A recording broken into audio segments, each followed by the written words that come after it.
the big takeaways here, it sounds like, are this is not the safer opiate everybody thought it was. It's not even as effective as everybody thought it was. And for most folks, you want to take a look at perhaps moving away from it and trying to find another solution for your pain. Is that a fair assessment? Definitely. Question. As a pharmacist, is this a conversation you have with somebody when they show up with this prescription? Or is this one of those things where people really need to be advocating for themselves with their doctor? It has the potential to go that way. You would hope that the person bringing the prescription in, you have an established relationship with. It depends. You kind of got to know who you're talking to. Right. Yeah. If somebody came in cold off the street and they're starting them on tramadol and they asked for my opinion, then this sort of what we've been talking about in a thoughtful way would definitely come up. Okay. It definitely would. Now, am I going to go out of my way to Jane Smith, who's been coming in for 40 years to talk about her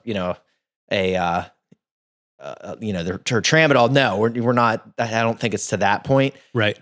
So it certainly just depends. And for as willing as they are to talk about this, yes, this definitely ramps things up. It puts this medication a little more on my radar. It's not always that these topics are,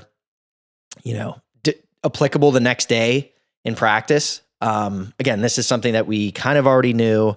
In a pharmacy role, in a retail end, you sometimes struggle to make an impact in this realm, maybe as much as you'd like to. But I will definitely use the opportunity as it presents itself to, at least open somebody's eyes to other options. And self-advocacy is always preferable. That's always what we want to point people toward. But it is good to know that this is why you have to pay attention to all that new research, because this is the sort of thing that can really help people or harm them, as the case may be. Right. And it's like at this point, it's like of all the choices, we're seeing that it's flawed thinking that is often leading to prescribing this medication potentially. It's like, well, we're not going to jump right to said painkiller that it sounds really scary and is more of a potent opioid, and so we're not going to do that. So we'll just start with this one. Yeah. And this will be a little less bad. This is the training wheels. It's just that way of thinking now. I think this just kind of blows that up. Begins to move us away from that. Good.